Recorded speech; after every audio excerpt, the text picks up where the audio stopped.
Alors abordons maintenant le ou les critères qui pourraient vous permettre d'opter justement pour un template plutôt qu'un autre. Nous allons dans la gestion des templates. Actuellement, dans ce Joomla, nous avons 3 templates d'installer. Nous les installons pour tester finalement l'aspect qu'ils ont. Premier critère, donc c'est l'aspect esthétique. Donc si je regarde Protostar, voilà l'aspect qu'actuellement Protostar. Si je viens basculer sur BIS3 et que j'actualise la home, eh bien j'aurai une autre présentation. Et si je fais cette fois-ci la bascule vers Helium, par exemple, eh bien, j'aurai une autre option particulière de ce template. Donc, premier critère d'évaluation, la partie esthétique. Voilà. Et donc, en fonction des goûts et des couleurs que vous avez, eh bien, vous pourriez avoir un choix qui se porte plus ou moins sur l'un ou sur l'autre. Je vais revenir sur Protostar. Deuxième critère, et pas des moindres, c'est de venir choisir non plus en fonction de l'aspect esthétique, mais cela va être un deuxième critère en fonction également du nombre de positions et on va dire de la richesse et zones géographiques couvertes par ces positions qui vous permettront justement d'apporter plus ou moins de modularité aux éléments qui vont composer votre page, à savoir la population d'extensions de type module qui saura si éventuellement vous êtes plutôt à gauche de l'article, plutôt à droite, plutôt au-dessus, plutôt en dessous, avec ou pas de dépassement au niveau de la largeur de la zone d'article, etc. Enfin, tous ces critères qui vont faire que vous allez pouvoir aménager vos pages comme vous le souhaitez. Donc pour cela, je vous rappelle que dans la gestion des templates paramètres, il faut que vous ayez la prévisualisation des positions des modules qui soit active alors qu'elle est désactivée par défaut. Et ça vous permet, au travers de l'œil que vous avez ici, de pouvoir en fait afficher la liste des positions. Donc je vais le faire tour à tour pour les différents templates que j'ai d'installer. Alors le dernier, voilà, c'est OK, ça fonctionne. Donc ça me permet maintenant de voir qu'Helium, très peu de positions, donc on se dit tiens, c'est pas terrible.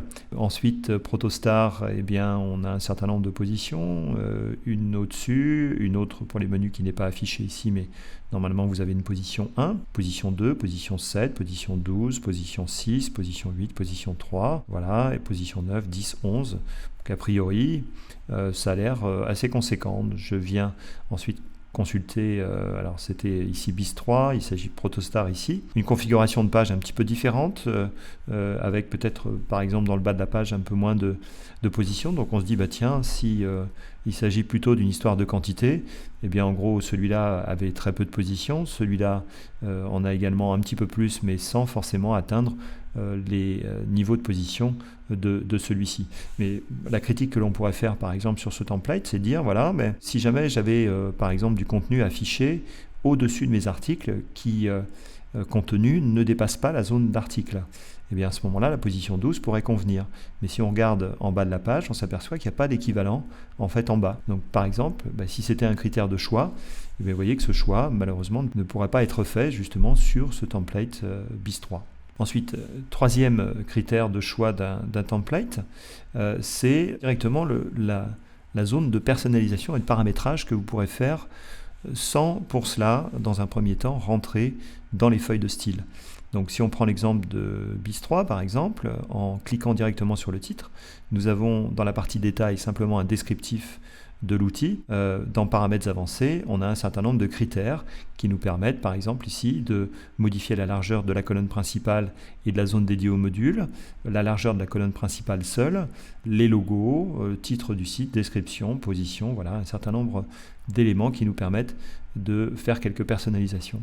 Si on prend Protostar, toujours paramètres avancés, eh bien on se retrouve avec des paramètres également un petit peu différents de ceux de BIS3 et qui, par exemple, permettent de changer la couleur du template, la couleur de fond, du logo, etc. Et on s'aperçoit que quand on ouvre le troisième, ici Helium, eh bien on rentre carrément dans une interface spécifique de gestion de template, c'est-à-dire qu'on a une zone de style, vous voyez qu'il y a quand même beaucoup plus de paramètres disponibles, une zone de page settings qui permettent de faire des réglages spécifiques, des paramétrages de page globalement, une zone d'assignement, assignments en fait c'est le terme anglais d'affecter à un menu qu'on retrouvait également dans les précédents avec une interface un petit peu différente mais le concept reste le même, et la cerise sur le gâteau c'est cette zone ici layout qu'on pourrait traduire en français de structure, et on s'aperçoit ici que, eh bien, on a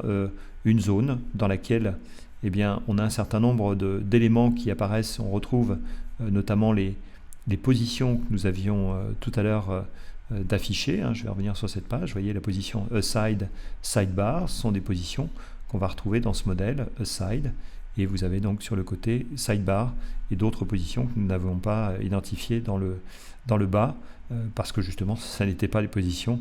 Nous rentrerons plus dans le détail dans d'autres séquences. Donc ça veut dire que dans cette interface qu'on nous présente, vous voyez qu'ici, eh bien, notre cœur entre guillemets bascule plutôt sur ce dernier template, puisque on a quand même une zone de paramétrage assez étendue avec des modèles qui sont déjà prédéfinis ici, et puis le cas échéant, on peut rentrer plus en détail ici dans les éléments qui caractérisent justement notre template. Donc ça, c'est un troisième critère, la zone de paramétrage. Alors, pour revenir à la gestion des templates, on peut cliquer directement ici. Et quatrième critère, eh bien, c'est votre potentiel, à vous, directement, de pouvoir rentrer dans la phase de personnalisation, puisque à partir d'une certaine étape, eh bien, malheureusement, le template ne proposera pas des paramétrages si étendus. En tout cas, la zone que vous souhaitiez vous personnaliser n'apparaissant pas dans l'interface de personnalisation, eh bien, il faudra à un moment donné rentrer dans le code. Et ce code, bien entendu, est éditable dans la vue templates. Je peux rentrer donc ici dans Protostar détail et fichiers, retrouver une structure qui, par exemple, me permettra soit de modifier avec des compilateurs de code CSS ici du LESS, ou des dossiers également CSS plus traditionnels. Eh bien, je pourrais éditer ces éléments, pouvoir les modifier directement à partir de cette interface, mais encore faut-il maîtriser le langage HTML et CSS, et ensuite, eh bien, voir quels sont les automatismes de personnalisation, comment est-ce que je peux, moi, faire en sorte, par exemple, de personnaliser mon template sans forcément venir ici, lors d'une mise à jour, par exemple, de ce template, voir mes éléments complètement écrasés. Donc ça, globalement, nous donnerons un terme générique à cette façon de développer et de personnaliser au travers, justement, de ce qui est qualifié de framework. Quand on parle de framework, eh bien, ce framework, c'est une façon de définir le process de personnalisation et de développement du template lui-même. Donc développement dans un premier temps, et puis vous, en tant qu'utilisateur, eh bien, vous rentrerez plutôt dans un process de personnalisation, quoique certains templates permettent également d'aller au-delà. Ça va être le cas notamment de ce framework du template Helium qui fonctionne avec le framework Gantry 5, que nous verrons en détail. Et donc, cette partie-là permet par exemple de mettre en évidence un outil, un élément qui s'appelle particles in English. Et donc, ces particules vont être un moyen, par exemple, d'automatiser un certain type de mise en page. Et donc, le fait d'automatiser vous permettra, par exemple, d'avoir une interface de saisie de l'information. Et cette information, une fois saisie, elle sera ensuite mise en page directement sur votre site en lieu et place. C'était justement ce qu'il y avait, par exemple, quand nous revenons dans la vue style Helium. Vous aviez une zone layout qui était la structure, et donc sur le côté, il y avait un certain nombre de particules qui étaient proposées avec à chaque fois des actions bien dédiées, par exemple ce OWL carousel, qui est un moyen pour vous de faire une espèce de diaporama, justement, que vous pourriez mettre là où vous le souhaitez, puisque ces zones qui actuellement sont grisées parce que je ne suis pas du tout dans la bonne vue, voilà, je vais me mettre ici, ces vues sont accessibles, et si j'avais besoin d'un carrousel, par exemple, sur ma partie header, sur la partie haute de mon site, eh bien, j'aurais juste à prendre l'élément et à lui dire, voilà, je voudrais en fait cet outil à cet endroit-là sur la page. Donc, un intérêt certain également, non seulement pour la simplicité de gestion de l'outil, ou la définition des éléments et leur positionnement, mais c'est également un moyen d'aller chercher un outil presque tout fait, puisque quand je rentre dans l'interface, en fait, j'ai un certain nombre d'éléments que je vais pouvoir